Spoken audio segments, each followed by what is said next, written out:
trajetória profissional, por meio da criatividade e da tecnologia. Uma coisa é fato, professores bem preparados fazem toda a diferença no sucesso dos seus alunos. E quando esses alunos colocam em prática tudo o que aprenderam, eles se tornam nosso legado para o mundo. Porque aqui a gente forma muito mais do que profissionais. Nós formamos pessoas. Unicesumar, educação que muda realidades.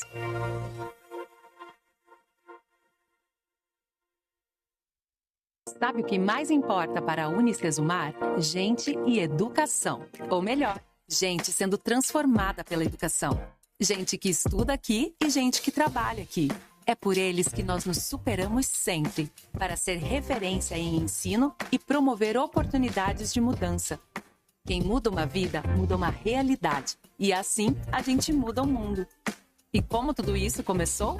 Com o professor Wilson Matos, lá em 1990, em Maringá, no Paraná. Na época, com apenas 2 cursos, 180 estudantes e a vontade enorme de fazer a educação acontecer. De lá para cá, nós crescemos muito. E a partir de 2022, com a Vitro Educação, temos início a uma nova fase, tornando o ensino ainda mais acessível a todos. Hoje, estamos em várias cidades do Brasil, tanto nos campi do ensino presencial, quanto nos polos de apoio aos estudantes da educação à distância. No ensino presencial, oferecemos cursos de graduação, pós-graduação, além de mestrado e doutorado, e programas de bolsas de estudos para atletas. Nossos campi contam com infraestrutura completa e ambientes vibrantes que inspiram criatividade, como laboratórios, estúdios de rádio e TV e clínicas escola, com atendimento à comunidade. Em uma área de 380 hectares, está instalada nossa Fazenda Escola, onde desenvolvemos projetos de ensino, pesquisa e extensão, nos centros de biotecnologia e de atendimento à fauna silvestre e no Hospital de Equinos, um dos maiores do sul do país. O curso de Medicina da Unicesumar é um dos melhores do Brasil, onde os alunos vivenciam a prática da profissão desde o primeiro ano. No laboratório de simulações clínicas, os estudantes contam com manequins altamente tecnológicos que simulam diversas condições de saúde. Além disso, a Unicesumar tem convênio com instituições renomadas e oferece residência médica em diversas especialidades. Temos orgulho em dizer que já formamos milhares de médicos e médicas com um olhar humanista, de acolhimento e respeito aos seus pacientes. E esse mesmo orgulho em formar tantos profissionais no ensino presencial nos impulsionou a realizar sonhos também por meio da educação à distância. Hoje podemos dizer que somos referência no mercado da educação digital. Na nossa EdTech, desenvolvemos recursos inovadores para que os estudantes tenham uma experiência imersiva durante todo o curso. Aqui, a tecnologia atua em favor do aprendizado, para formar profissionais que atendam aos desafios do mercado de trabalho. Com uma metodologia flexível que possibilita ao aluno estudar no seu tempo e de onde estiver, oferecemos qualificação voltada à prática profissional.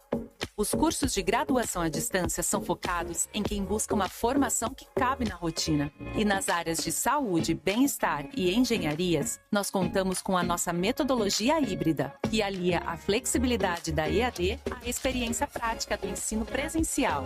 Na educação continuada, nós priorizamos o desenvolvimento constante de quem passa por aqui, proporcionando novos conhecimentos a quem deseja começar ou mudar de carreira, ou manter-se atualizado para um mundo em constante mudança. Para quem tem pressa em conquistar o primeiro emprego, cursos técnicos e profissionalizantes. E para quem busca se especializar e dar um salto profissional, temos a pós-graduação à distância. Na Unicesumar, a inovação está em tudo, inclusive nos programas de capacitação dos nossos professores. Aqui promovemos a formação contínua do corpo docente para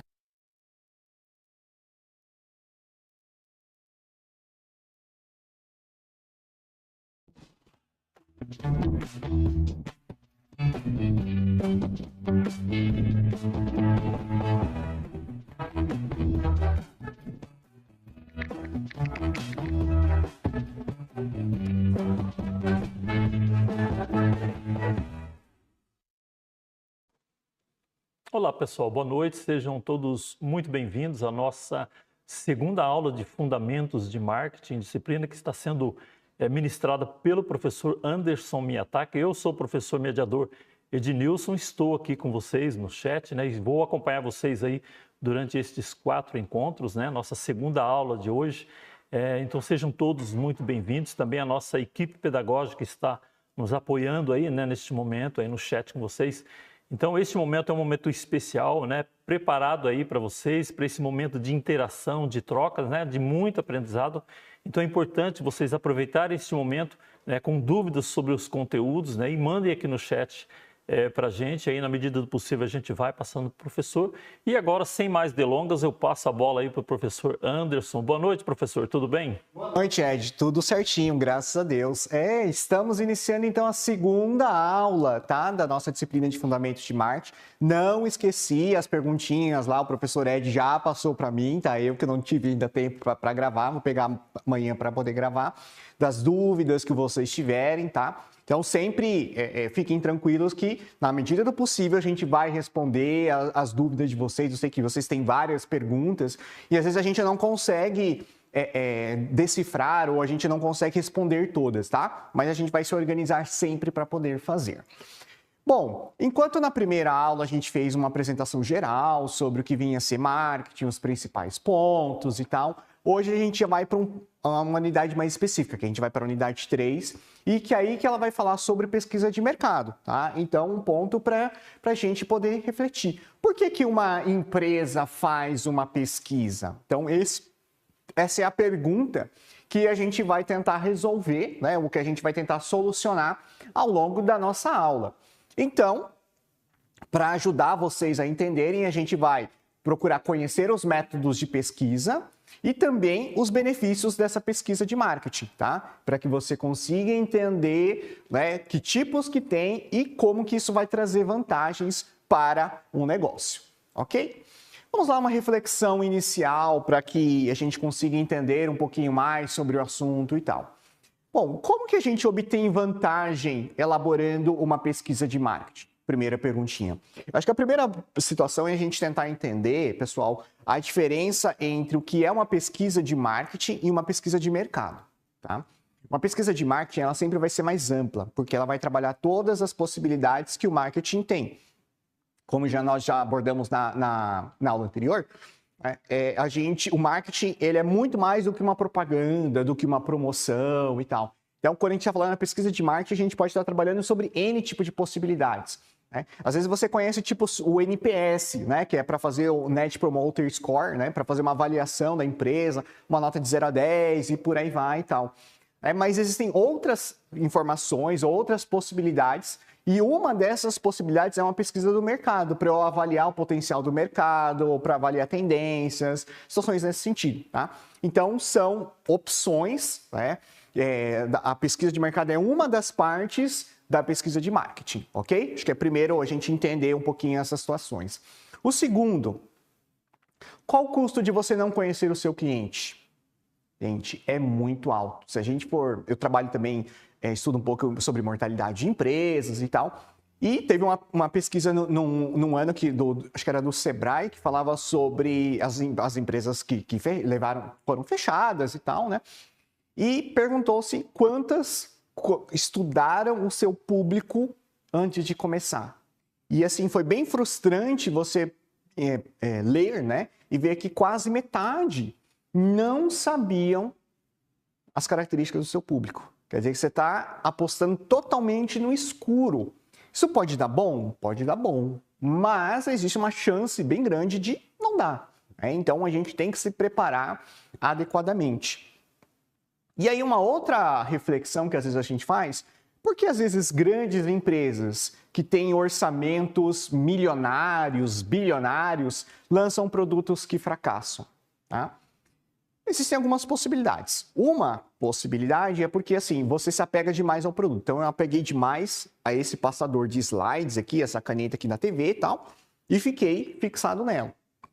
Quando você vai fazer pesquisas, quando você vai fazer estratégias para venda e tal, você fez um apego tão grande com esses produtos que, às vezes, você se perde no processo em algum momento. Então é importante você também ter uma visão um pouquinho distante também do negócio para que você consiga entender. Claro que, assim, a gente fica apegado porque é o nosso, vamos dizer, é o nosso produto, é o nosso dinheiro que está sendo investido e tal, mas a gente também tem que fazer uma análise.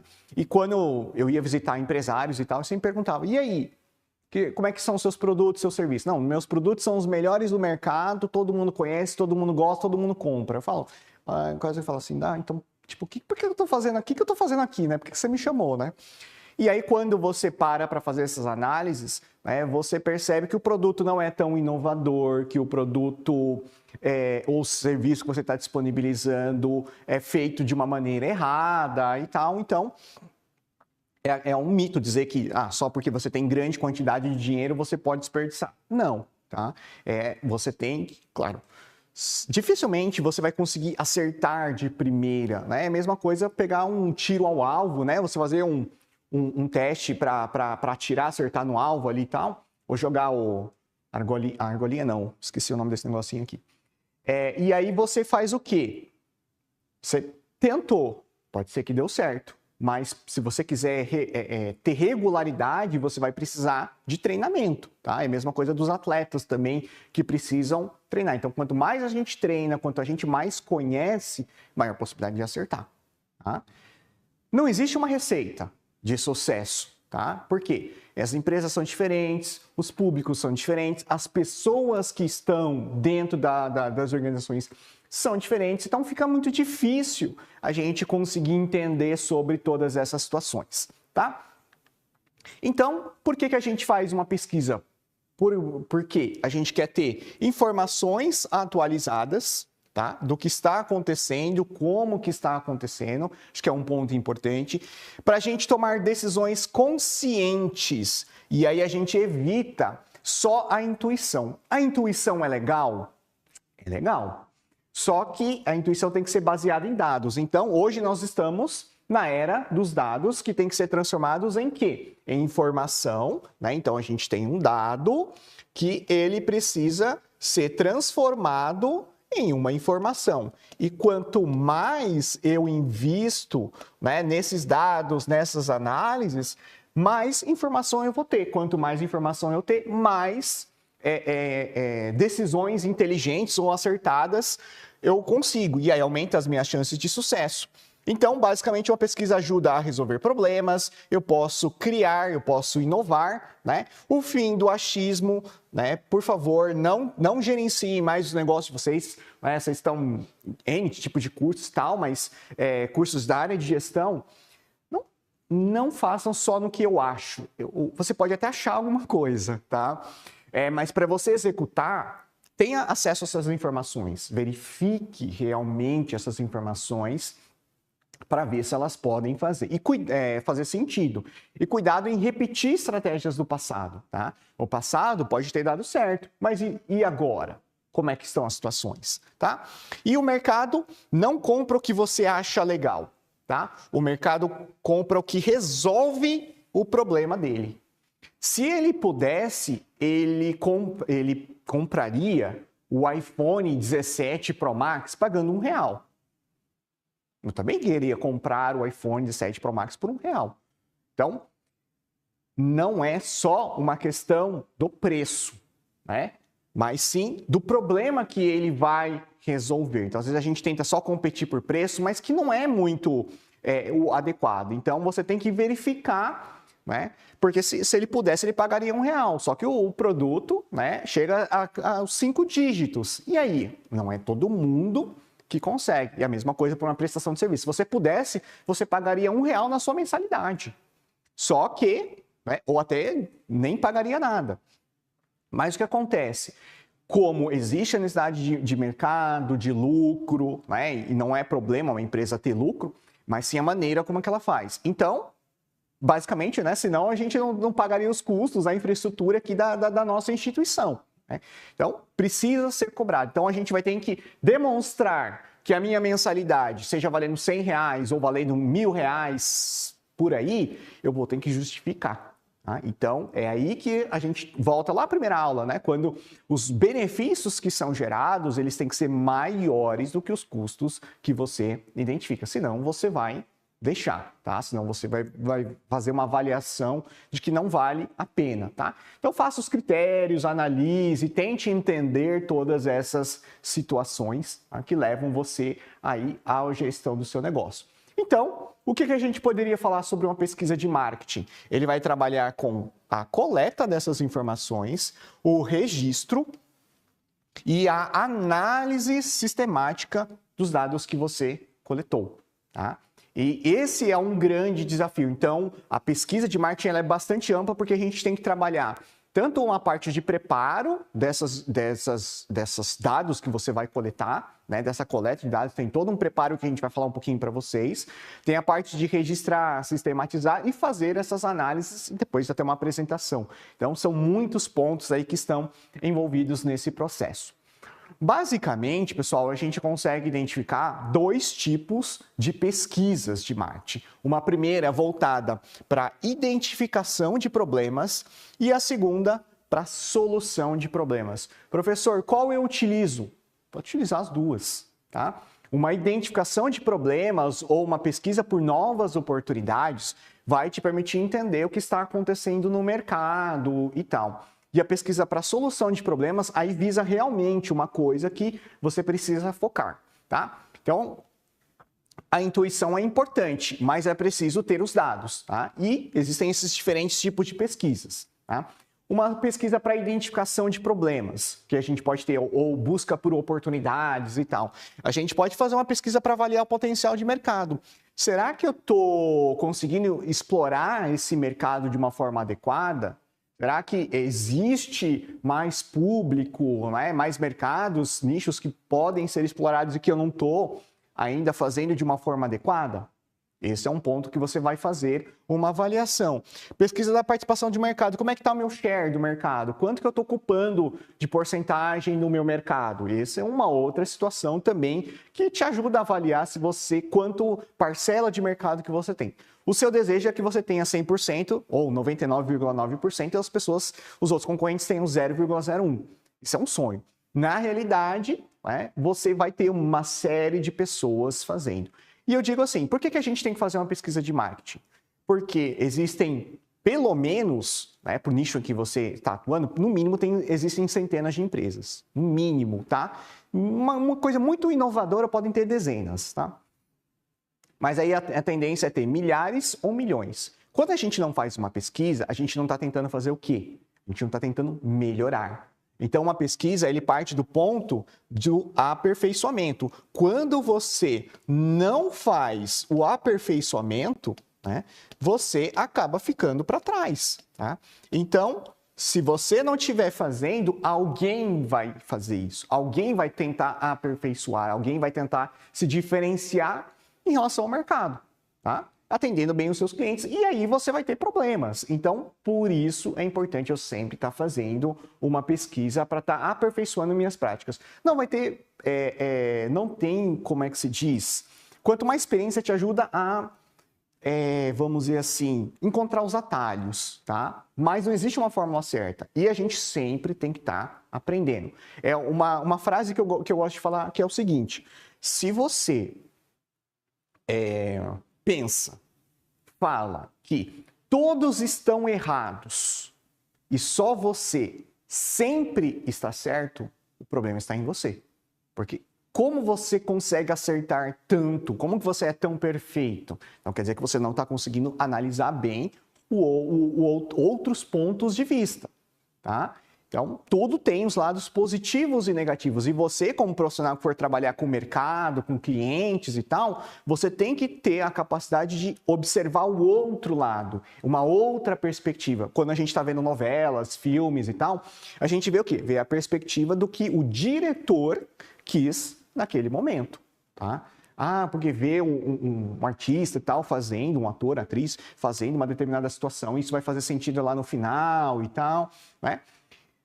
Então, são perspectivas. Por isso que a gente tem que tomar muito cuidado quando a gente pensa que a gente é dono da verdade, tá? A gente pode fazer uma pesquisa também para avaliar a imagem. Como é que está a reputação da minha empresa no mercado? Como é que está acontecendo ao longo do tempo? Então, tem algumas empresas, né, que às vezes as pessoas falam, a Coca-Cola não precisa fazer propaganda. Ela está consolidada, é uma empresa com muitos anos e tal. Eu digo, tudo bem, tem uma parcela da população com poder aquisitivo que conhece sobre a Coca-Cola. Clientes, né, que gostam e tal, e vão acabar consumindo. Só que o que está acontecendo? Novas gerações vão entrando no mercado, né, com poder aquisitivo, e aí, se você não fizer o reforço da imagem e tal, como é que você vai ficar? Por exemplo, o Instituto Ayrton Senna. Né? O Ayrton Senna já faleceu há muito tempo, deu mais de 25 anos, né? Mais de 25, 30, quase 30, acho que deu 30 anos que ele faleceu. Então, o que acontece? Teoricamente, seria uma marca esquecida. Agora, ele tenta fazer o quê? Como é que está a imagem desse ícone? Né? O que ele vem trabalhando? Como que ele vem se destacando? Então, eu posso fazer uma pesquisa dessa imagem para avaliar essa reputação. Então, ele sempre tenta trazer essa lembrança do patriotismo e tal, de valores que o Ayrton Senna costumava defender e por aí vai, tá? Umas pesquisas das características do meu mercado para ver se de repente tem mais concorrência, tem menos concorrência, se existe algum grau de cooperação ou não, né? É uma selva, né? Cada um por si, Deus por todos. Uma pesquisa para fazer uma análise dessas vendas, de como é que eles estão, de tentar fazer uma previsão, né? E aí a gente lembra de prever o futuro, né? O futuro, a gente não tem como saber exatamente o que vai acontecer, mas a gente faz o quê? Uma previsão, uma possibilidade de acontecer. Professor, por que algumas empresas conseguem acertar mais que as outras? Porque ela está fazendo boas análises e que vai permitir te acertar. Você pode acertar de primeira também, sem fazer nenhuma previsão, tá? Mas a longo prazo você não vai conseguir. E pesquisas de tendências de negócios para os próximos anos, pesquisas que podem acontecer, soluções e tal. Então, acho que é muito importante aí a gente entender todo esse contexto, todos os pontos que são colocados, tá? Então, temos essa primeira parte aqui sobre essa pesquisa de marketing que vem falando e a gente vai aprofundar sobre pesquisas para solução de problemas. Mas aí, antes de partir, eu queria ver com o professor, né, Ednilson, como é que estão as participações dos nossos alunos, comentários, se eles estão mais participativos, mais tímidos que a primeira aula. Como é que tá, professor?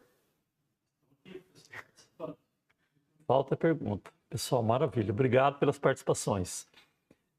Andresa Rosa perguntou o seguinte: professor, como a pesquisa de marketing pode se adaptar às mudanças rápidas do comportamento do consumidor digital, considerando que os dados online nem sempre refletem a experiência real do cliente?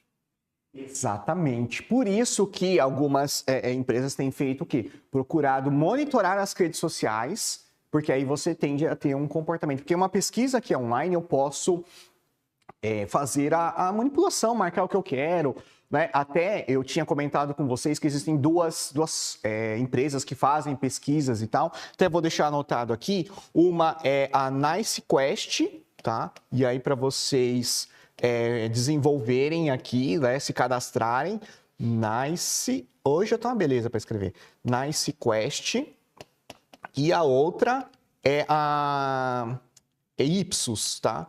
Que aí vocês vão verificar que eles demonstram como que as empresas fazem. Então, eu gosto de responder muito dessas pesquisas, porque eu sempre estou acompanhando como é que... E aí é bom para a gente poder avaliar que tipo de perguntas que estão fazendo, a quantidade de perguntas, o grau de profundidade. Então, eu tento identificar, né, quem é a empresa, o que ela está querendo, qual o objetivo dela, se o objetivo está sendo cumprido. Então, é uma forma da gente poder fazer uma avaliação, testes, para minimizar a possibilidade de erros dentro de uma pesquisa, tá? Então, por isso que tem. Vocês vão ganhar algumas recompensas e tal, ninguém vai ficar rico por conta disso, mas é mais para o intuito de você conseguir entender e compreender essas necessidades do mercado e como que o mercado está fazendo. Porque, como a colega falou bastante, né? Está mudando o comportamento dos nossos consumidores. Então, antigamente, a gente tinha a entrevista mais do tipo presencial ou por telefone, né? Hoje nós temos a possibilidade de eu responder até enquete por WhatsApp, né? Dá para fazer, dá para utilizar o Google Forms, SurveyMonkey, entre outras opções que dá para você fazer uma análise. E uma parte que é bem interessante para quem trabalha com pesquisa hoje, né? A possibilidade de você, quando você faz uma entrevista, ter uma transcrição dessa entrevista. Antigamente as transcrições eram feitas o quê? Fone de ouvido, aperta o play, escuta, dá o pause e digita, tá? Hoje, com muitos mecanismos, muitas situações, a gente consegue ter essa transcrição simultânea, né?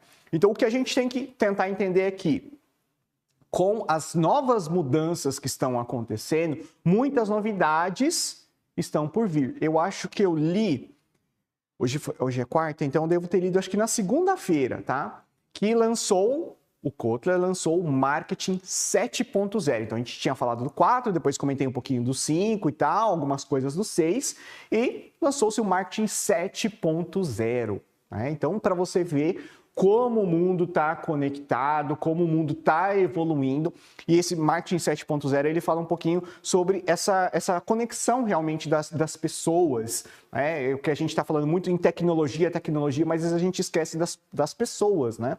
Por detrás, os usuários são pessoas, tá? Então, para a gente ver quantas coisas a gente tem aí nesse sentido. Professor Ed, tem mais alguma pergunta, mais algum comentário interessante aí para a gente explorar? Professor? Vamos lá, mais uma. De Animar Blanco Moreno, podemos usar o SWOT para complementar essa pesquisa de marketing, para assim poder ter uma grande visão interna e externa do mercado? Pode ser também, para você desenhar essa estratégia. Porque mais acostumado a gente utiliza a SWOT para a gente poder avaliar pontos fortes, fracos, ameaças, oportunidades. Nisso, você pode criar uma pesquisa. Uma pesquisa que vai estar avaliando os pontos fracos, por exemplo. Você vai fazer uma pesquisa para você tentar otimizar, né, esses pontos fracos que você tenha, né, as ameaças, que tipo de situações. Você faz também outros pontos. E aí é bom que uma análise SWOT, por exemplo, quando ela é bem organizadinha, bem feita, ela te permite analisar essas forças. E, às vezes, a gente tenta fazer o quê? Bom, tá, já é uma força, tá beleza, vou só para as fraquezas. E, não esqueça, lembra, aperfeiçoando, sempre vai ter gente te observando. Então, e sempre vai ter empresas tentando fazer melhor que você. Então, você precisa também buscar aperfeiçoar também as suas práticas, né? Então, a SWOT é bem interessante aí nesse sentido de ajudar você a ter uma nova perspectiva. Aí, além dessa possibilidade, dessa identificação de problemas, existe a pesquisa para solução de problemas. Aí sim a gente vai para a criação de estratégias nesse sentido. E a gente tem muitos pontos aqui. A primeira seria a segmentação. A segmentação basicamente é o quê? Eu entender que existe um universo do mercado, eu não consigo explorar todo o mercado. Então, eu tenho que fazer o quê? Eu tenho que criar grupos, que aí são os segmentos, que eu vou utilizar para aumentar as minhas chances de ter algum grau de sucesso do meu negócio. Né? Lembra até a brincadeira que eu fiz na aula passada e tal, ainda bem que minha esposa não assistiu a aula, senão ia dar BO em casa, né? Mas é o quê? Quando você tenta focar em várias pessoas ao mesmo tempo, você perde o foco. E ao perder o foco, você acaba se atrapalhando. Então, basicamente, uma segmentação é o quê? Eu estou definindo que você, aqui nesse momento, né, o segmento que para mim, ou o público para mim, que é mais interessante, vocês têm tais e tais características. Beleza. Aí eu vou fazer a exploração, tentando criar todos os pontos. Então, a gente avalia pela segmentação, né? Eu posso dividir por renda, por idade, por sexo, por estágio de vida da nossa vida, né? Tipo, você está estudando, você está começando só na vida profissional, você já tem uma certa experiência de mercado, você já é, né, um veterano do mercado, enfim. Tá? Então, diferentes momentos, se você é solteiro, se é casado, está com alguém, então, enfim, são situações que a gente pode fazer para a gente avaliar realmente as melhores situações, né, a serem exploradas posteriormente. Aí depois nós temos a dos 4 Ps aqui, né, que é basicamente o que nós vimos um pouco na aula passada. pesquisa de produto, de preço, de comunicação e de distribuição, tá? Cada uma delas compõe dos 4 P's e cada uma vai pensar em alguns pontos específicos que vão poder ajudar. Então, em relação à pesquisa de produto, poxa, será que esse produto é legal? Será que o design é interessante? Poxa, uma coisa que, por exemplo, me chamou a atenção é que o play, né, o botão para avançar, ele é bem grande aqui. Então, fica mais fácil, porque às vezes você está apertando, você volta em vez de você avançar e tal. A questão do laser também que tem aqui. Então, são situações nesse sentido. O que eu gosto de exemplificar também são as garrafinhas que a gente tem de água, né? Existem as térmicas, existem aquelas que tem um canudo, né? Então, cada uma delas com uma característica, ou as garrafinhas mais tradicionais, ou aquele conceito dos copos sustentáveis, né? Que aí ele é feito de plástico e tal, que aí depois você pode usufruir, ou o que tem da marca Cristal, né? Que você consegue amassar essa garrafinha. Então, por que ela é mole? Porque a ideia é que ela possa ser compactada depois do uso, e aí coloco na minha mochila, por exemplo, vou num lugar, poxa, preciso de uma garrafinha, então eu vou lá, né? Desamasso, vamos dizer assim, essa garrafinha, e aí eu consigo armazenar água. São conceitos, tá? Que a gente vai avaliar. Então, a gente vai fazer uma pesquisa desse produto. Eu vou mudar a embalagem, vou mudar o tipo, vou mudar o tamanho. Como que eu vou estar fazendo nesse sentido? E aí eu vou fazer os devidos testes para avaliar o que eu preciso melhorar. De repente, eu posso reposicionar a marca no mercado, por exemplo, que as Havaianas fizeram muito bem, né? Por isso que é um case bem conhecido. Então, eles mudaram o público e isso vai depender o quê? De uma boa situação de análise do seu mercado, de potencialidade e tal, verificar até onde vai o grau de potencial do seu produto, avaliar outras situações para que ele conseguisse chegar nesse ponto. Então, são muitas coisas nesse sentido que tem. Cores também, design, enfim, tá? E aí eu posso fazer esses testes do meu produto. Eu até gosto de lembrar da época lá da startup, né? O que a gente utilizou? Então, hoje a solução, muita gente quer fazer aplicativos e tal. Então, eu utilizei um app, tá? Que ele chama Marvel, tá? O Marvel, às vezes a gente lembra lá da Marvel e tal, que produz desenhos, animações e tal, mas o app chama Marvel. E lá você consegue fazer o quê? Lá você consegue simular telas de como que seria a sua solução. Isso é bastante interessante para que você verificar, de repente, quais são as telas que estão mais bem clicadas, aquelas que trazem um retorno. Isso para soluções em apps, né, em apps. Mas se a gente está falando do produto, a gente pode fazer desde uma simulação em 3D do meu produto, posso fazer ele de uma forma, um tamanho reduzido, eu posso utilizar até maquetes e por aí vai, enfim, tá? São situações que me ajudam a fazer uma análise desse meu produto, testar conceitos, possibilidades e tal. Beleza? Vamos lá. Daqui a pouco eu passo para o professor Ed, tá? Mais perguntinhas, mas podem continuar enviando. Depois temos a pesquisa de preço. Aí o preço, aí sim a gente vai avaliar qual o grau de sensibilidade do preço. Então, lembrar lá do iPhone, lá o exemplo que a gente fez, né? Pessoas que compram um iPhone, elas não estão preocupadas com o valor que vão pagar, né? Mas sim os benefícios. E aí eu acabo tendo muito contato com jovens aprendizes e tal.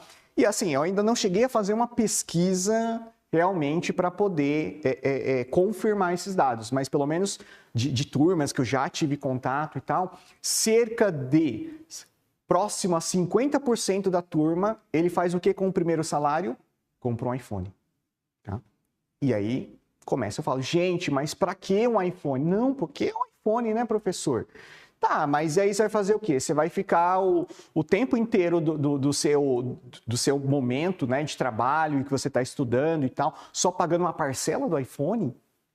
Né? Então, são situações. Então, a pesquisa de preço é para a gente avaliar qual o grau de sensibilidade que tem, avaliar, por exemplo, que os atacadistas, varejistas e tal, ou atacarejo, né, pensando em mercados e tal, o que eles fazem? Eles têm momentos em que eles fazem uma oscilação nesse preço. Geralmente, no começo do mês são preços mais altos, às vezes em períodos, dias da semana fazem algumas promoções e no final do mês tende a diminuir o preço, né? Então, no começo do mês, todo mundo recebeu o salário, né? A gente está podendo aí gastar, e aí quando a gente vê no final do mês, já acabou o salário, né? Então, o salário mínimo brasileiro, ele é muito básico para a gente poder aí sobreviver, né? Segundo o DIEESE, o nosso salário ideal, né, seria arredondando, R$ 7.200. Aí fica aquela pergunta, quem de vocês ganha R$ 7.200? Os professores não ganham, tá? Médicos, outras profissões, sim, mas se perguntar até a professora Ed aqui, a gente também não ganha 7 mil. 7 mil se a gente se virar, juntar com 2, 3, 4 empregos, né? Então é um negócio de louco, tá? Mas, enfim, são situações que a gente tem. Então, a gente sabe que nós temos poucos recursos diante de uma grande necessidade. Imagina, o professor Ed já tem filhos e tal, né? Eu ainda não. Então, eu me viro com a minha esposa ali e a gente dá um jeito, né? Com filho é mais complicado. Existem situações que não dá para economizar. Você tem que investir realmente, né? E faz parte, momentos de vida diferentes também, né? Então, a gente vai ter que avaliar esse grau de sensibilidade ao preço, né? Então, verificar quanto que as pessoas estão propensas a pagar, porque, como eu comentei com vocês, ele não pagaria nada para ter o seu produto, só que ele é obrigado a desembolsar alguma coisa. Então, você verificar até onde eu consigo avaliar, né? Até onde que, de repente, eu deixando promoções, né? No preço, quanto tempo que eu fico, que o cliente ele considera que seja uma promoção, né? E quanto tempo que eu deixo e que a pessoa vai considerar que aquele já é o preço final, né? Já é o preço normal, e aí quando você vai modificar isso acaba tendo problemas. Então, é isso que a gente vai fazer uma análise da pesquisa de preço. Na pesquisa de comunicação, a gente vai avaliar como que eu vou me expressar ou como que eu vou interagir, se o tom de voz, né, se a utilização de uma comédia, de uma história, né? O pessoal fala muito hoje de storytelling e tal, que basicamente é a gente utilizar para contar histórias. Todo mundo gosta de uma boa história, então cria todo um contexto, coisas nesse sentido. Então a ideia é a gente realmente avaliar como que a gente vai se comunicar. Existem algumas pessoas assim que falam pra gente, né?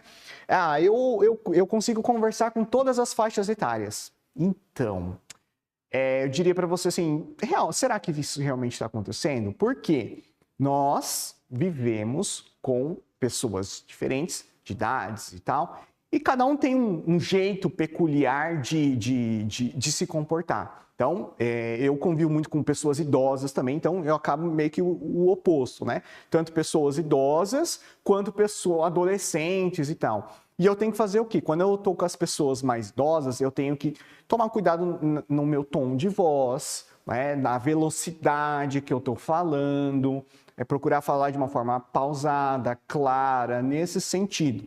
Quando eu estou falando com jovens, os jovens são mais acelerados, têm as gírias próprias, né? E até, assim, a gente tem percebido comportamentos que da época, que quando eu era adolescente e tal, que às vezes eu falo, mas não faz sentido nenhum o que vocês estão fazendo. Na minha época, eu faria bullying com você, né? Porque isso não tem nada a ver uma coisa com outra, né?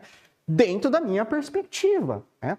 E quando você está atendendo o mercado, você tem que compreender essas particularidades para conseguir se adaptar às características do jovem. O jovem gosta de tecnologias, de modernidades e por aí vai.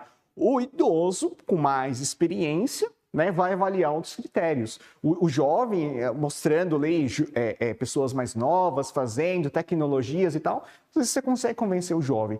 O idoso, não, ele já é mais criterioso para fazer essas análises, como que ele vai consumir e tal. Existem exceções? Existem exceções, tá?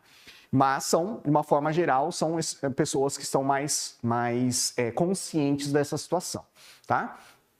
E temos a última pesquisa de distribuição, que é como que eu vou entregar esse meu produto. Eu estava vendo um videozinho, eu acho que já começou, eu não lembro a data, que eu assisti esse vídeo, mas que ele estava falando que o Japão iria autorizar em larga escala a entrega de robozinhos autônomos para fazer pequenas entregas no varejo. Olha só que interessante. Então, ao invés de ter lá, né, uma frota ou parceiros, né? Como tem os Ubers da vida, 99 e tal, que aí você pode fazer entregas de outras coisas, né? Não só produtos, enfim, né? Ou o iFood também tem essa estratégia. Então, ele utilizar robôs autônomos ou drones, já pensou? Né? Então, fazer uma pesquisa, por exemplo, para avaliar como que seria a sua percepção, de repente, tá lá alguém batendo na sua janelinha ali, né? Vamos dizer assim, e entregando um produto para você. Né? Como que seria essa situação? E aí a gente avalia também quais canais que a gente vai utilizar. A gente vai vender direto para o nosso consumidor final? Isso é legal, porque eu tenho contato com ele, eu vou saber realmente o que está acontecendo. Só que para atender o meu cliente final, eu vou precisar, muitos clientes finais, eu vou ter que precisar de uma estrutura muito grande. E aí não compensa utilizar um parceiro, ter um distribuidor, alguma coisa mais intermediários nesse sentido. Então, tipo, tem a fábrica e tem o atacadista, tem os revendedores, tem os varejistas, distribuidores, né? E tem os varejistas que vão ter o contato mais próximo ao cliente final. Pode ser. Você vai conseguir atender mais regiões, mais locais, só que você não vai ter mais o grau de exclusividade. Então, são situações que eu vou fazer essa avaliação, bem como lojas, né?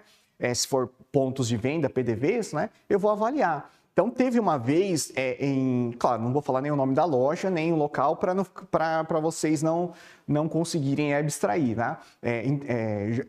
Decifrar, tá? Mas foi assim, era uma loja de roupas femininas, de luxo, dava para perceber ali pela vitrine, os preços e tal, né? Legal, falei, oxa, que legal abrir uma marca aqui e tal. Só que ela estava num local totalmente inapropriado. Tinha pouco movimento de pessoas, vamos dizer assim, com poder aquisitivo alto. Era mais onde você conseguia ver muitas pessoas pegando ônibus, nesse sentido. O local também ficava um pouquinho escondido, né? Tinha muitas árvores, era um local meio escuro e tal. O que acontece? A região ali, tinham até algumas pessoas que frequentam, que têm um poder aquisitivo, mas eles estavam mais para um pouquinho distantes, e aquela região era essencialmente ali de populares, né? Então, não durou 6 meses essa empresa. Né? Então, fazer pesquisas para ver a localização e a distribuição também são fundamentais para você evitar uma série de erros. Vamos lá com o professor Ednilson, tirar mais dúvidas, vamos ver quantas perguntinhas tem aí para a gente poder explorar. Prof. Cirlei Severiano, professora, pesquisa online é tão eficaz quanto a presencial, tipo olho no olho? Então, e assim, quando a gente só faz o formulário em si, é uma coisa, né? Quando a gente faz até por câmera, o que tem se utilizado, principalmente depois, a partir da pandemia e tal, isso nos ajuda a entender, né, a avaliar como que a pessoa, mas ainda pela câmera, tá? Mesmo que façam grupos focais e tal, cases, né? Você vê que às vezes você está se candidatando para algumas vagas e tem lá os cases para se resolver, né? Situações nesse sentido, você ainda não consegue ter uma análise completa. Só que também, presencialmente, você de repente vai perceber algum toque que a pessoa tenha, né? Alguma coisa nesse sentido, mas também naquele momento ele é um recorte. Né, que tem, não é a pessoa em si. Então, a gente tem que tomar um cuidado, sim, com as pesquisas online, mas antigamente que a gente fazia mais eram as presenciais e por telefone, né?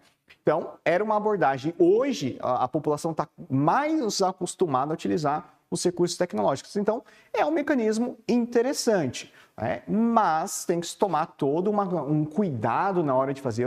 Tem uma prova, né, que hoje eles fazem o quê? Eles ficam 100% do tempo te permite fazer online, mas fica 100% do tempo te monitorando para ver se você não está consultando uma outra tela, se você não está buscando celular, se você não está tentando fraudar de alguma forma. São recursos tecnológicos que vão se aperfeiçoando ao longo do tempo. Então, essa questão de às vezes você encontrar vai depender também do seu do seu grau de percepção, da sua experiência para captar e, de repente, alguns problemas ou algumas inconsistências, manipulações nesse sentido. E aí, prof, tem mais perguntas? Da Josiane Silva. Pesquisa nos auxilia a não cometer os mesmos erros que as outras empresas. Exatamente. É a gente aprender com os erros dos outros, que eu acho que é o mais fácil, né? Quando a empresa do Ed deu errado, pô, ele fez isso, ele fez aquilo, isso aqui. É muito fácil depois a gente fazer análises, né? Agora, quando a gente está vivenciando, é uma outra situação. Então, eu lembro, uma vez estava participando de um curso, né? E, assim, eu errei uma coisa que é muito ridícula, e às vezes até tenho vergonha de falar isso, mas para você ver que às vezes você está envolvido nessa situação e você não percebe, né? Que se fosse com outro, eu ia falar, nossa, que ridículo, como é que ele errou dessa forma? Então, nesse curso, era para a gente poder simular a criação de um negócio e tal. Então, a gente escolheu o nome, escolhemos o nosso público e tal, fizemos lá o desenho da nossa estrutura do negócio. Beleza, como a gente tinha pouquíssimo tempo, então tentamos dividir um pouquinho, cada um fez, beleza. No outro dia a gente foi apresentar. Era à noite, né, que a gente fez a atividade e no outro dia tinha que apresentar de manhã. E aí, eis que o nosso grupo todo confiante, todo feliz, né, pô, criamos um negócio legal, inovador e tal, a gente começou a apresentar, né? Depois que terminamos e tal, aí abriu para os outros colegas e falou assim, vocês plagiaram uma outra empresa. Um olhou para a cara do outro e falou assim, não, mas tipo, a gente nem olhou na internet, a gente simplesmente tivemos as ideias, fomos colocando e tal. Então, existe uma outra empresa com o mesmo nome fazendo a mesma coisa que vocês estão fazendo. A gente teve que jurar de pé junto, não sei se o pessoal acreditou, que a gente realmente não tinha. Então, o que a gente fez, basicamente? A gente esqueceu de avaliar se existem concorrentes e até nomes de empresas similares, né? Que se eu não conseguiria abrir essa minha empresa. Então, olha um erro, né, ridículo que a gente acabou cometendo. Mas por quê? Induzido, questão de tempo, né, pressão que a gente tinha para poder montar há pouco tempo e tal. Então, às vezes a gente acaba cometendo. Por isso que é importante ter pessoas, né, junto da gestão do seu negócio que possam avaliar também, né? Ou às vezes até em alguns momentos você sair da empresa ou contratar consultores e tal, para poder ter uma análise, né, dessa perspectiva, se você está indo bem, se você não está indo bem. Então, são pontos aí a gente monitorar, a gente analisar as coisas nesse sentido, tá bom? Então, espero que vocês tenham entendido aqui essa parte. Agora a gente avança para falar um pouquinho sobre o planejamento dessa pesquisa. Então, falamos sobre muitos aspectos importantes, né? Agora a gente vai para realmente a execução. Como que a gente planeja e como que a gente executa essas pesquisas. Então, basicamente, temos 5 etapas. Então, a primeira é onde você está fazendo o quê? A base, montando a estrutura, que é o quê? Qual o tema, qual o objetivo dessa pesquisa? Professor, quantas pesquisas eu posso fazer na empresa ao mesmo tempo e tal? Posso fazer 10? Não recomendo, tá? Porque quando a gente está fazendo muitas pesquisas ao mesmo tempo, existe uma tendência da gente se perder. Ah, se for uma empresa muito grande, muita estrutura e não sei o quê, de repente, dependendo do caso, ok, vai lá, siga em frente. Mas de uma forma geral, que aí a maioria das micro, pequenas empresas, né, a maior parte da realidade, eu diria para você pegar 1, 2 pesquisas e vai fazendo, tá? Por quê? Você vai ter pouco tempo, poucos recursos para fazer essa pesquisa. Ah, professor, mas a minha empresa é pequena, eu não vou fazer pesquisa, não tenho dinheiro para isso. Pô, você é um produto, né? Tem uma loja física. Por que você perguntar? E aí, está te agradando? Você está conseguindo encontrar o produto? O nosso atendimento está bacana e tal. Já estou tendo essa interação com o cliente. Tá? Já é uma forma de eu pesquisar para ver o que eu posso melhorar. Online, né? Aí a gente consegue avaliar, de repente, pelo tempo que a pessoa ficou ali naquela página, os links, né? As situações que ela navegou, quanto tempo e tal. São algumas formas também de mensuração. Mas são situações em que eu vou ter que fazer essas análises. Qual o objetivo que eu quero naquele momento, tá? Se eu foco em muita coisa ao mesmo tempo, eu perco a minha linha de raciocínio. Então, que eu gosto, né? Um tema que eu aprendi, uma frase que eu aprendi a incorporar na minha vida: menos é mais, tá? Professor, pode ser lá online, pedir para depois ele responder um forms, ou mandar pelo WhatsApp e tal? Pode, não vejo problema. O importante é você estar procurando se aperfeiçoar. É aquela coisa, comece. Depois que você começar, vai se planejando, vai se organizando, vai se aperfeiçoando também. Isso é muito importante, tá? E tudo depende do nosso, aí não só falando para o marketing, aí falando de negócios de uma forma geral. Tudo depende do quê? Né? Do problema, do objetivo, que vai avaliar o que? O momento. É o momento adequado, não é o momento adequado, como que vai ser feito e por aí vai. Depois, a gente parte por uma situação importante, que é o quê? Definição da metodologia. Então, eu e o professor Ed somos mestres e tal, né? Lembrar dos tempos do mestrado que a gente fez o quê? Todo um rigor metodológico para ver o quê? Para trazer confiabilidade. Então, às vezes, por exemplo, a gente fica questionando as pesquisas que saem eleitorais e tal, né?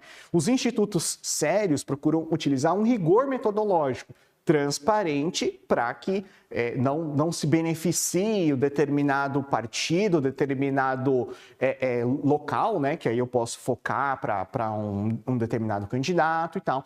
Então, ele procura estratificar ali pessoas de várias situações para poder ter uma análise, tá? Porque o ideal seria, né, a gente fazer uma análise do todo, que aí é o universo. Vamos pensar o censo, tá?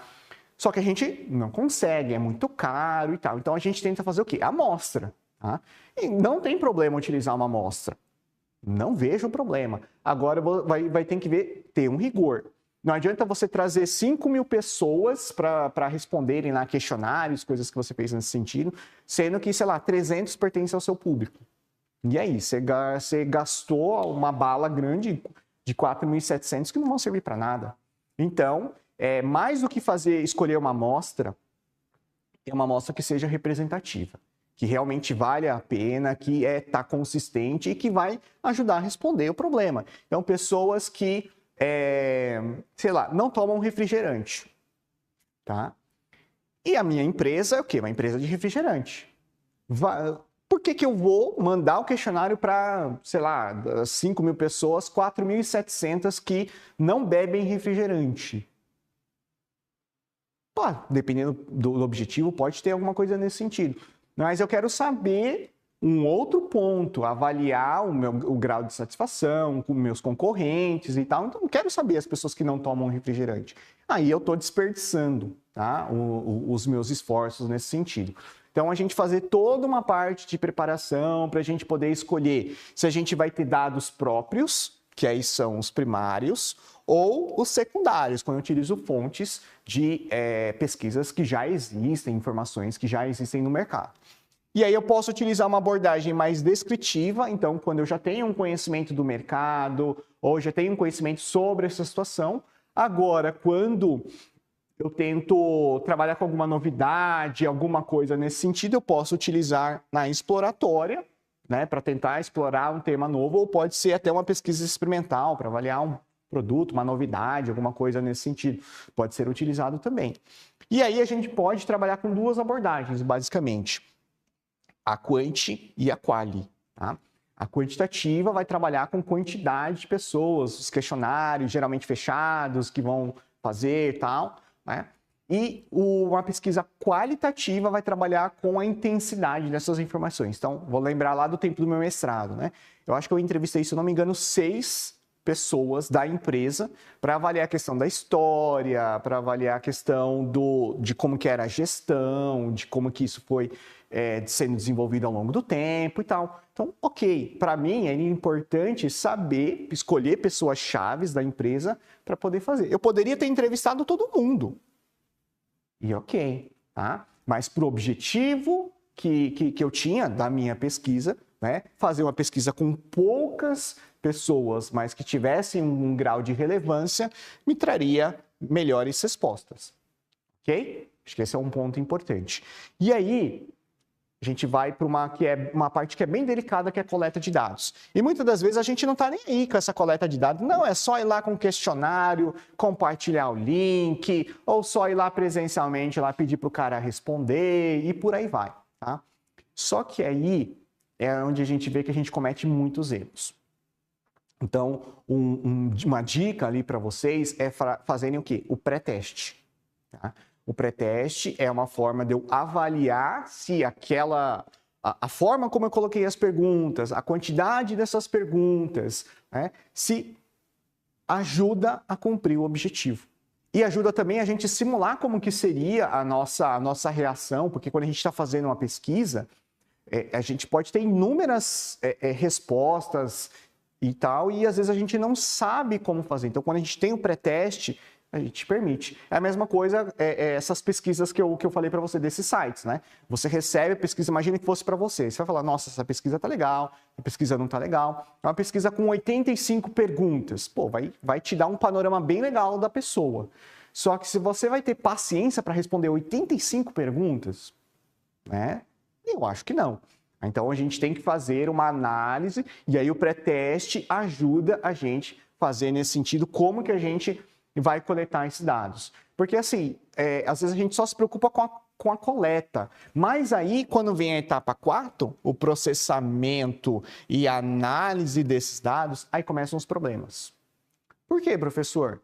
Porque a gente pode ter, como o exemplo que eu coloquei agora, muitas pessoas que responderam que não fazem parte do seu público. Ou, às vezes, pessoas que responderam e deixaram algumas perguntas em branco, né?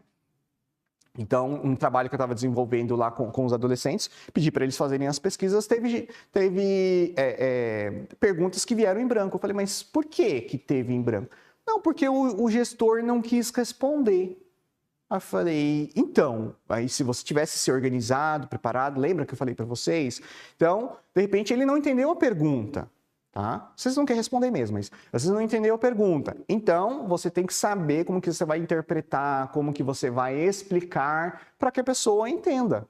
Tá? Então, são mecanismos que a gente vai adquirindo com a experiência para avaliar. Porque aí, às vezes, essa pergunta que não foi respondida e tal, meio que inviabiliza a minha pesquisa. Então, eu não vou ter mais... eu tinha falado de 500, né?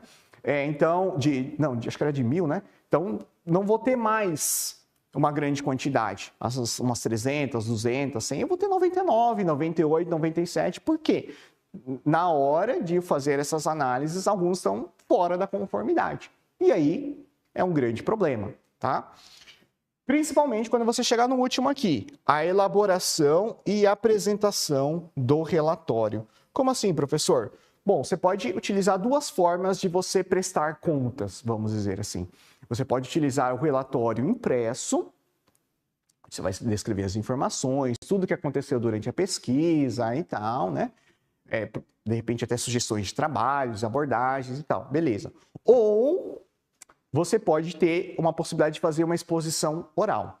Quando você tem a oportunidade de fazer os dois, é melhor, porque aí você apresenta, né, e você tem um relatório para embasar, que você pode mandar um antes e tal, mandar depois, enfim, tá? Agora, nem sempre você vai ter essa oportunidade para fazer isso.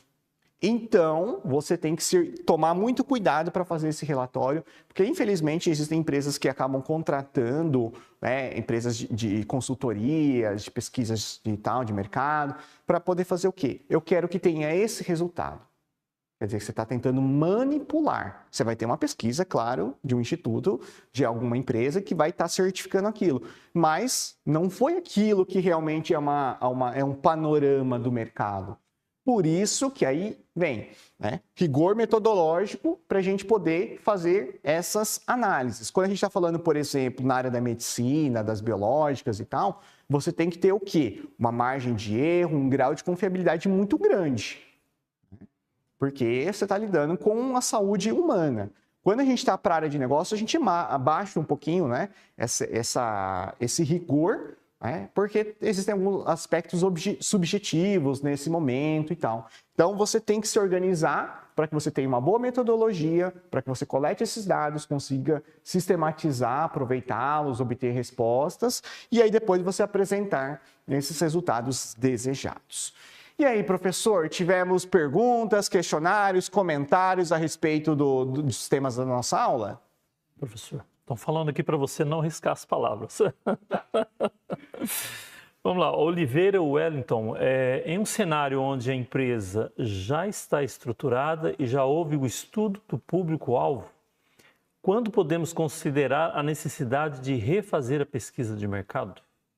Boa pergunta, né? A frequência, né, sempre vira uma dúvida. Eu acho que a gente tem que avaliar algumas situações.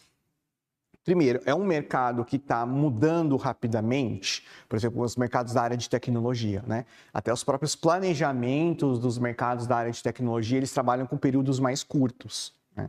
Porque é um mercado que está bastante em mutação. Se é um mercado que é mais conservador e tal, você pode adotar, de repente fazer uma atualização uma vez por ano, né? Se tem muitas oscilações, é um mercado mais consolidado, poucos concorrentes e tal, de repente você pode deixar um pouquinho mais. Mas o ideal seria com um ano ou quando acontecer alguma coisa marcante, né? Então, hoje, pelo fato da gente ter as redes sociais, então, um post, uma mensagem, um vídeo, um comentário que você faz, compartilha e aí isso pode trazer uma grande repercussão. Aí você criou toda a sua estratégia, lançou ali no Instagram, TikTok, lá seu videozinho, né, seu institucional ou alguma coisa, um posicionamento da empresa, enfim, qualquer coisa nesse sentido. E aí o pessoal reagiu, né, imediatamente com algo negativo. E aí você vai ter que fazer o quê? Você vai ter que se reorganizar e se virar nos 30 aí para minimizar os impactos negativos para a marca. Então, são aspectos aí a serem colocados. Professor Ed, mais alguma pergunta, mais algum comentário? Mais uma. Vamos mais uma. Junial Lucas, em um mercado dominado por grandes redes, como a pesquisa de marketing pode ajudar uma pequena empresa a se destacar? Aqui ele até destaca o ramo dele, né? Farmácia. Sim, né? Às vezes a gente pensa lá nas grandes redes, lá, então vamos pensar numa Raia e tal, né? Mas o que acontece?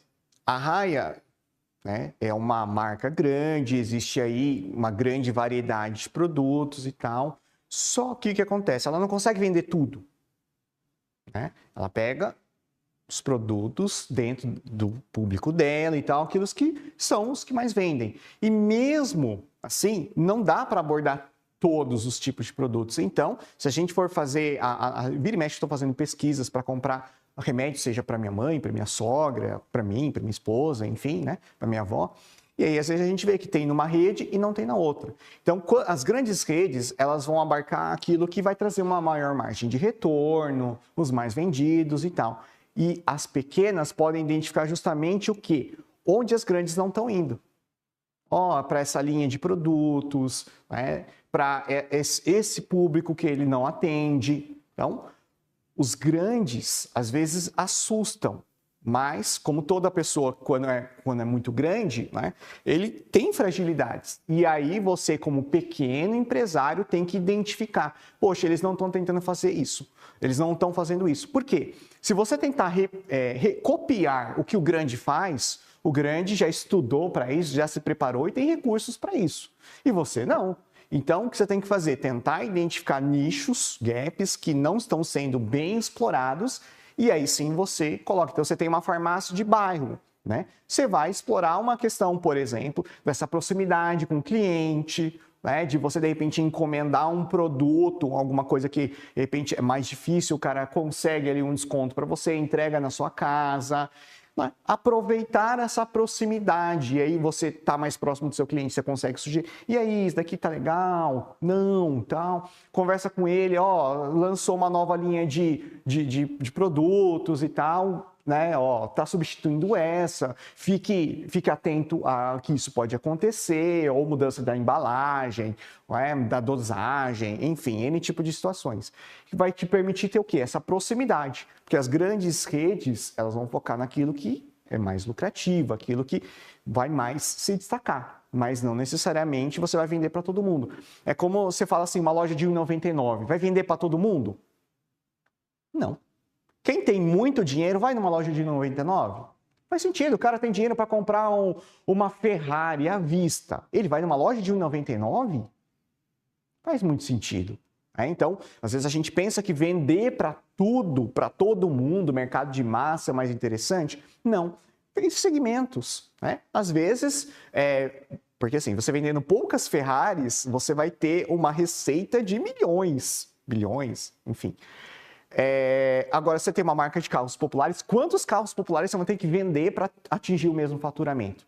Então, às vezes você conhecer bem o mercado, criar uma boa estratégia, pode ser aí importante para você conseguir criar mecanismos para você atender e, vamos dizer assim, atender os gaps onde os grandes não conseguem. E o que às vezes a gente verifica que os grandes, quando tem empresas pequenas que se destacam, eles fazem o quê? Compram, adquirem. Talvez em algum momento você consiga vender a sua farmácia lá para uma rede grande e tal, e ok, beleza. Então, avaliar os pontos, claro, veja quem é o seu público, como é que é a sua região, como é que é o seu bairro e tal, para você tentar identificar problemas ou gaps a serem explorados, ok? Aí vamos só fazer uma diferenciação entre a pesquisa quali e a pesquisa quant. Então, uma quali ela vai focar com as informações mais abertas, eu quero saber o motivo em profundidade e tal. Vou conversar com poucas pessoas e a quantitativa não, eu vou trabalhar com uma grande quantidade de informações. E aí até teve uma pergunta que uma vez fizeram que eu vou trazer aqui para vocês também. Talvez até vocês tenham perguntado alguma coisa no chat. Professor, a gente tem a IA. A gente pode utilizar a IA para fazer análises qualitativas, quantitativas. Como é que você faz isso? Porque às vezes a gente vai usar a IA só para construir nosso questionário. O que eu diria para você, uma dica para você, da pesquisa qualitativa. Tá? Você coloca as suas perguntas, coloca o objetivo da sua pergunta, então, o objetivo da sua pesquisa. Então, ou seja, desenvolve um bom prompt, e coloca as perguntas e tal, e pede para um chat GPT fazer uma análise para ver se ele vai cumprir esses objetivos, ou se está adequado essas perguntas que eu estou fazendo. Beleza, é uma opção que a gente tem. Agora, pedir para uma IA fazer uma análise de uma pesquisa, uma pesquisa quali já feita e tal, você pode até utilizar como base, mas o ser humano ainda é muito importante. Tá? Numa pesquisa quantitativa, basicamente ele vai pegar os dados e beleza, ok, a IA também vai ajudar. Mas não impede de ter um ser humano para fazer essa interpretação no contexto. Tá? E esse é um ponto aí muito importante de ser colocado. O professor Ed me chamou aqui, tem perguntinha aí ou comentário para a gente poder explorar. Vamos lá, prof. Você comentou sobre, poderia ter uma pergunta aqui no chat, com certeza tem. Cirlei Severiano perguntou o seguinte: utilizar a inteligência artificial para a elaboração da pesquisa seria eficaz? Então, a IA ela vai te ajudar. Só que aí vai o que a gente falou lá na outra aula. Se a gente ficar refém, eu preciso fazer uma pesquisa com os meus clientes. ChatGPT, crie perguntas para avaliar com os clientes. De uma forma, um prompt bem genérico. Ele vai dar informações genéricas. Porque basicamente você faz o quê? Você está pedindo para o chat GPT ou qualquer outra solução e tal, criar algo para você, sem um comando específico. O que acontece? Não vai ser específico também. Agora, se você foca para farmácias, para uma determinada linha de remédios e tal, aí ele começa a ficar mais específico. Então, só utilizar a IA para criar, sem fazer análises, contextualizações e tal, não vejo como algo interessante. Tem pessoas que estão tentando fazer nesse sentido também, que eu acho que é interessante. Eu gosto de criar primeiro, como que eu faria e tal, e depois utilizar a IA. Tem pessoas que já preferem fazer o quê? Passa todo o prompt, toda a orientação, o que você quer realmente, detalhado, para a IA gerar para você, e aí você faz essas análises. Enfim, são perspectivas aí diferentes. A IA pode ajudar? A IA pode ajudar, mas a IA é um meio que a gente tem. E eu estava assistindo um vídeo daqueles TEDx, aquelas palestras que o pessoal dá de 10 a 20 minutos sobre um tema e tal. E que eu achei bem interessante que o cara tava falando, né? Às vezes a gente fica tão preocupado com essa questão da quantidade que às vezes a gente esquece dessa qualidade, do que a gente está querendo, como que a gente está querendo, o que a gente está querendo desenvolver, né? Os nossos objetivos. Então, e também assim, outra coisa que chamou a atenção é o modo como ele utiliza essas pesquisas, o modo como que ele faz a IA trabalhar para ele. E até contou um caso bem interessante, né? Ele costumava fazer o quê? É um cara nerd da área da tecnologia. Então, uma época ele estava trabalhando com o quê? Pegar as notícias que saíam no dia, tá? Fazer um resumo delas e colocar ali num portal. Beleza, ok. Até um determinado momento em que teve o filho dele. E aí, o filho pede atenção para algumas coisas. E o filho gostava muito de ver o pôr do sol. Okay? Pai, nós temos que falar tchau para o sol está indo dormir, né? E o pai, né, falando, não, que é isso, eu tenho ocupado, estou aqui não sei o quê e tal, e o filho insistiu.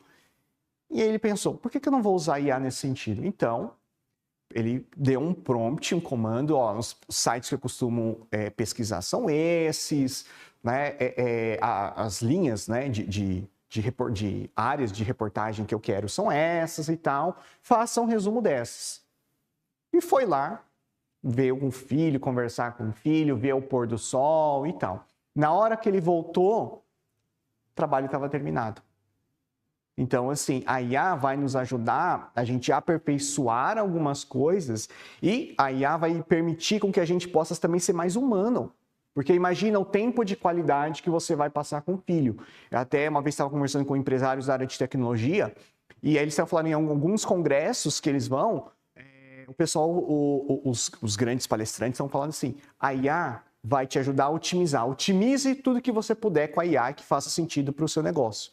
E aproveite o tempo para ser mais humano. E é mais ou menos uma abordagem que o Marketing 7.0 tem trazido, né, dentro dessa perspectiva, ok? Então, só para vocês verem aí o contexto, situações diferentes aqui que nós temos, tá? E aí, tipos de questões que a gente pode adotar para fazer as nossas perguntas. Então, tem as perguntas abertas, as tipo fechada, aberta simples, razão e tal. Professor, qual que é melhor? Vai muito de como que você pode fazer. Você pode criar desde uma pergunta filtro, que é essa última aqui, tá? E que você colocou, por exemplo, você toma um refrigerante uma vez por semana? Poxa, essa pessoa me respondeu não, e eu quero saber das pessoas que tomam refrigerante, é uma pesquisa filtro. Então, a pessoa aqui já finalizou a sua participação, tá? Para avaliar, então, essa pergunta filtro serve para ver se essa pessoa tem o perfil adequado. E ok, essa é uma possibilidade, porque aí essas próximas perguntas, qual mercado costuma frequentar, por que frequenta o mercado? A pessoa não compra o refrigerante, então acabou, não tem o que fazer. Tá? Agora você pode utilizar outros tipos de perguntas e aí cada uma vai obter respostas diferentes. Então, se você fizer uma pergunta do tipo, qual marca de refrigerante você mais gosta? Guaraná, eu gosto de Guaraná Jesus, eu gosto Dolly, Coca-Cola, sei lá, enfim. Aí vai surgir N tipo de marcas, cada uma com a sua preferência. Então, vai te permitir o quê? Aqui você fala a que mais você gosta. Você vai lembrar do que você já consumiu e você vai escolher uma melhor. Agora, tem uma outra pergunta que eu poderia colocar aqui, a de escolha múltipla. Então, quais marcas você conhece? Então, Dolly, Coca-Cola e Jesus. Beleza, coloquei Jesus aqui. Marcas eu conheço Jesus e conheço a Coca. Beleza. Tá ok. Então, vai permitir o quê? Saber quais marcas existem e quais marcas que eu já tive um conhecimento sobre o assunto. Tá? Aí depois tem outras perguntas também que aí são mais objetivas e tal, né? Então, costuma comprar refrigerante no mercado? Sim ou não? Beleza. Respondi sim, vida que segue. Respondi não também, vida que segue. Pode ser também uma para avaliar com mais intensidade. Por que você prefere a marca? E aí você vai expor 1, 2, 3, 5, 10 motivos. Então, eu não quero saber por que você gosta dessa marca, eu quero saber por que você costuma comprar. Quais os motivos que te levam? Ah, meu filho gosta, eu consumi na minha infância. Aí cada entrevistado vai apresentar o seu ponto de vista. Pode ser também dentro de uma escala, né, de avaliação. Então, num grau de 1 a 5, quanto você gosta dessa marca? Poxa, então quanto mais próximo do 4 e do 5, você gosta da marca. Quanto mais voltado para o 1 e 2, eu não gosto, não me identifico muito com a marca. É uma outra forma de avaliação. Ou também utilizar uma escala Likert de concordância para avaliar. Então, costumo comprar essa marca? Discordo totalmente, discordo, não discordo nem concordo, concordo totalmente. Então, vai te permitir fazer essas avaliações. E aí tem rigores metodológicos e tal, para ver quantas você vai utilizar aqui e tal, que aí, né, são situações que você vai ter que se aprofundar para verificar o que você quer. Mas são perguntas que vão nos ajudar a orientar e a gente entender um pouquinho toda essa situação. Mas eu gosto muito da parte prática, então vamos lá tentar resolver o nosso case aqui, aguardar as contribuições de todos. O professor Ed vai passar o link para vocês aí poderem responder. Eu também vou deixar aqui o QR Code, tá? Para vocês poderem ver. Peguem o link que o professor Ed vai passar, tá? Que às vezes, escaneando e colocar esse código, às vezes tem dado problema, tá? Mas basicamente é o quê? É uma academia, né? E que o objetivo, o posicionamento dela é o seguinte: é uma academia que sempre está investindo nos melhores equipamentos de ponta e por aí vai. Então, está sempre atenta às novidades do mercado. Aí ela fez a aquisição dessa nova linha de produtos e tal, né, para exercícios, e beleza. Só que toda num estilo high-tech e tal, né, para conquistar os jovens, e é justamente essa parcela dos jovens que estão deixando de comprar. Deixa eu voltar aqui para ler com todos vocês, tá? Então, justamente é esse público em massa que está cancelando e indo o quê? Para uma academia menor, mais velha, né? Com equipamentos mais antigos, com preço também mais em conta. Poxa, então quer dizer que eu estou investindo milhões para nada? Se você não avaliou bem como você está fazendo, só investir em modernidade não quer dizer também bons resultados. Então, o dono da academia FitTech quis fazer o quê? Vamos baixar o preço, vamos competir por preço. Só que, olha os investimentos milionários, então, que acabou de gastar milhões para fazer, comprando essas marcas de equipamentos de musculação e tal, né? Só que não tem dado resultado. Então, nós temos essa responsabilidade de mostrar para esse gestor: faz isso não, calma aí, vamos utilizar uma pesquisa de marketing? Vamos tentar entender os motivos que isso está acontecendo e tal. Um dos pontos aqui que vale a pena a gente complementar. Então, a academia foca em treinos individuais e silenciosos. Então, nada de turmas grandes e por aí vai. É o posicionamento, tá, que eles desejaram. E aí a gente vai agora para tentar resolver o case. Então, a gente tem aí... a gente elaborou, né, dava para estender, mas até pela questão do tempo a gente vai trabalhar com 3 situações. A primeira é o seguinte, é a hipótese. Então, o que vocês consideram, um palpite que vocês têm, porque ainda é baseado, né, no que vocês acreditam, depois a gente tem que fazer validação, essas pesquisas e tal.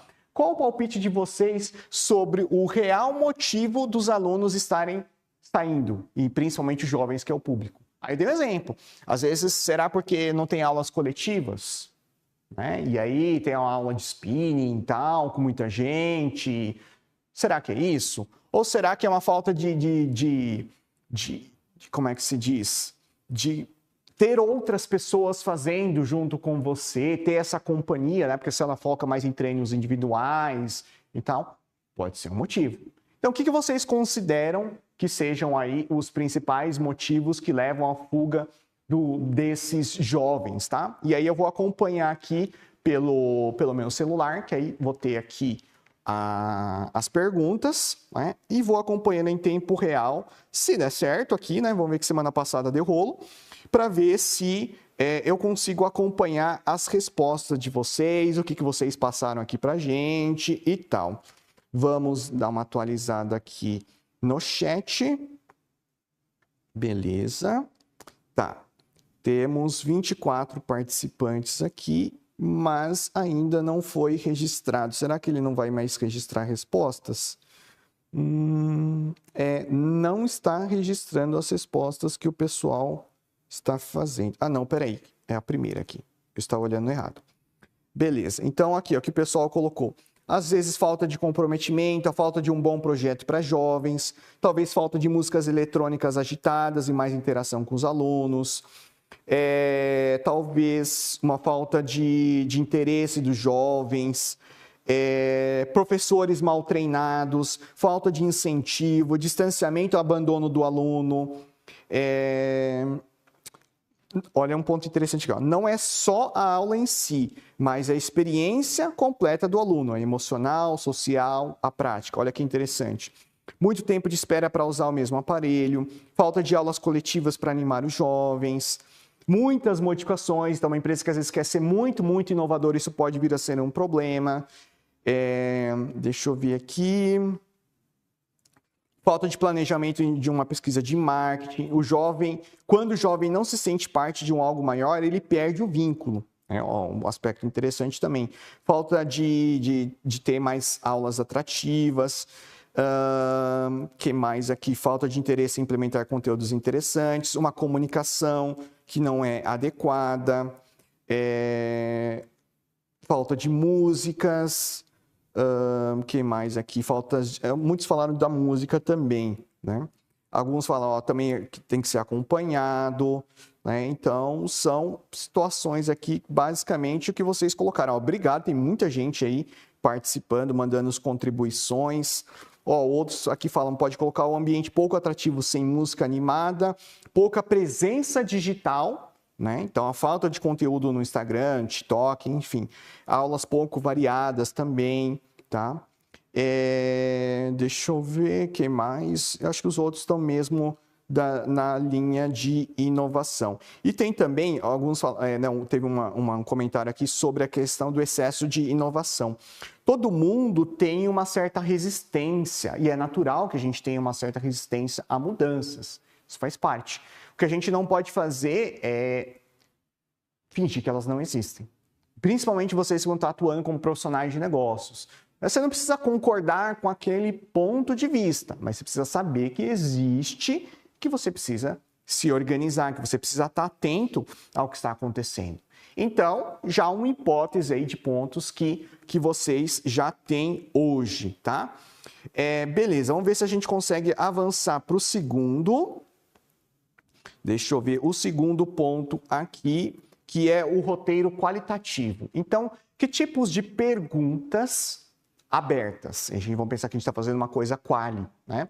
Que eu poderia fazer para as pessoas que estão cancelando o plano. Então, imagina que eu vou ter a possibilidade de conversar, fazer uma entrevista, contatos próximos. Que tipos de perguntas que eu poderia estar fazendo?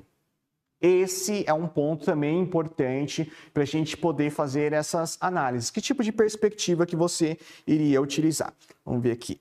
Deixa eu ver as respostas. Começaram a ter outros pontos aqui. Peraí, deixa eu avançar para o próximo slide aqui. Então, os alunos estão saindo principalmente por falta de senso de comunidade e tal. Mas aí tem duas perguntas. Deixa eu ver, alguns falaram do ar-condicionado, mas ainda estão falando do roteiro qualitativo. Mas que tipos de perguntas abertas que poderiam ser feitos para avaliar? Então, desde aquela mais simples. Por que você está cancelando o plano? É uma possibilidade. Qual o seu... Deixa eu ver. Por que ou você percebe que a academia não tem professores qualificados? Como que é a qualidade dos professores, né, dos instrutores daqui? É uma possibilidade também, tá? E aqui agora começaram a vir respostas. O que te faz vir até a nossa academia? Quais equipamentos que você mais gosta? O que poderia ter sido diferente na sua experiência para que você continuasse frequentando as aulas? O que faltou? Como podemos melhorar? Qual a sua expectativa? O que poderíamos melhorar? Quais os principais motivos do cancelamento? O que podemos mudar para que você volte? Qual a música da sua geração você prefere que toque na academia? O que te atrai a permanecer com o plano? O que te motiva a participar dos treinos? O que te levou a decidir cancelar o plano? Pode me contar como foi essa experiência até tomar a decisão? Olha que interessante. O que poderia ter sido diferente para que você continuasse? O que você sentiu? O que você, percebe que faltou? Então, várias perguntinhas que elas vão te ajudar, desde até aqui, o que você achou das novas máquinas? Porque você poderia até pensar das máquinas que já tinham, tem uma forma dele avaliar e tal, e depois pensar nas novas também. Então, o que você pensa da academia sempre ter aparelhos mais modernos e tal? Poderia ser uma possibilidade. Então, vai te trazer algumas coisas nesse sentido, tá? E depois a gente vai para o terceiro, já até pensando numa questão de tempo também, a gente vai no terceiro que ele faz o seguinte, é um roteiro aí quantitativa, perguntas fechadas. Então, que tipos de perguntas de múltipla escolha, tipo um sim ou não, ou uma avaliação de 1 a 5 e tal, que eu poderia estar fazendo e de repente enviando por e-mail, tá? Que ele me responde, ou até pelo um docs, para ele poder, um forms, para ele poder responder e tal, para que ele possa ajudar a medir o nível de satisfação. Que tipos de perguntas podem nos ajudar a gente entender o nível de satisfação? Deixa eu estar aqui, eu estou com o meu celular com economia de bateria e toda hora ele está fechando aqui. Vamos ver aqui. Perguntas, roteiro quantitativo. Não, essas são mais abertas. De 1 a 5, qual o seu nível de satisfação com a nossa academia? Perfeito, muito legal. Deixa eu ver aqui. Como você avalia seu nível de satisfação com as aulas oferecidas? Muito satisfeito, satisfeito, neutro, insatisfeito e muito insatisfeito. Como você avalia a qualidade geral da sua experiência? É que talvez aqui não teve mais espaço. Então, são o quê? São perguntas quantitativas para ajudar na mensuração, para ver o nível. Porque às vezes não está nas máquinas mais modernas, podem estar, de repente, nos instrutores. Então, uma avaliação dos instrutores, de 1 a 5, qual o grau de satisfação com os instrutores. Pode ser na estrutura como um todo, enfim, pode ser pelo local também, tá? Deixa eu ver, somos bons comunicadores, comunicamos as nossas novidades, as coisas do mercado? Então, a pessoa podendo responder de 1 a 5 também. Deixa eu ver aqui, outra pergunta. Em relação à qualidade das aulas e do conteúdo, você considera excelente, boa, regular, ruim, muito ruim? Como você avalia nosso trabalho de 1 a 5? De 0 a 5, quão bem você avalia nossos profissionais? Qual a chance de nos recomendar? Qual o seu grau de satisfação em nossa academia? Deixe sua classificação de 1 a 5. Qual seria o seu nível de insatisfação com a nossa academia? Você indicaria o nosso trabalho? Então, são perguntas que a gente vai fazendo para que a gente consiga aí entender todo esse mercado. Então, a gente teve uma série de exemplos que a gente poderia sistematizar aqui e mostrar lá para o dono da empresa. Calma, meu caro. Não se desespere em entrar com promoções e competir por preço, porque você investiu milhões e tem público para todo mundo, tá? Porque não você avaliar, de repente você está se posicionando mal na comunicação também, como você está transmitindo isso.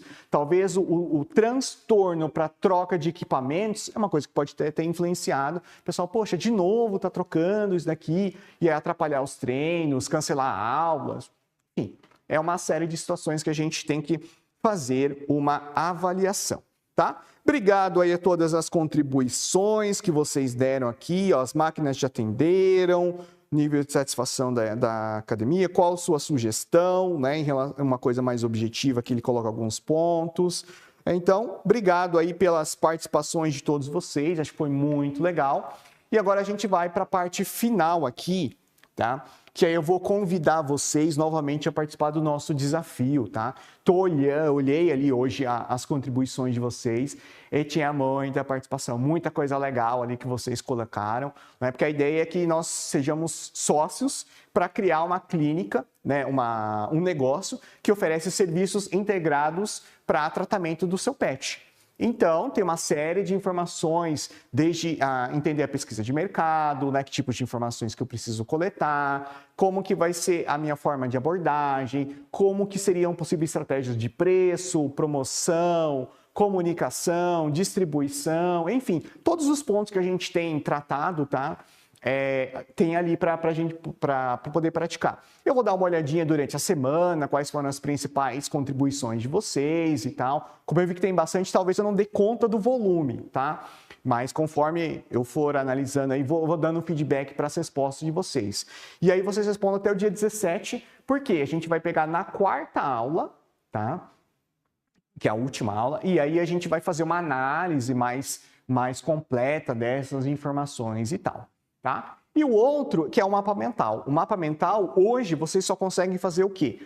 Fazer um cadastro para vocês acessarem o mapa mental. A ideia é que a gente explore um pouquinho isso na aula 4 também. E é claro, eu vou também construindo um pouquinho o resumo da aula 1, 2, né, e tal, para vocês conseguirem ver e a gente vai explorar isso depois, tá?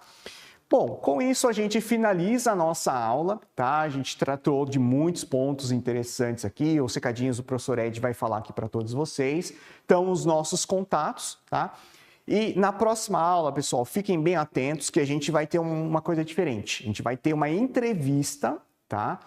No começo da nossa aula, tá? Então, não percam, não cheguem atrasados, que a gente vai fazer uma entrevista e aí, depois a gente continua ali com a parte da aula e tal, né? Para vocês não perderem o resto do conteúdo. Então, a gente vai tratar um pouquinho da unidade 4 e 5 do material, né?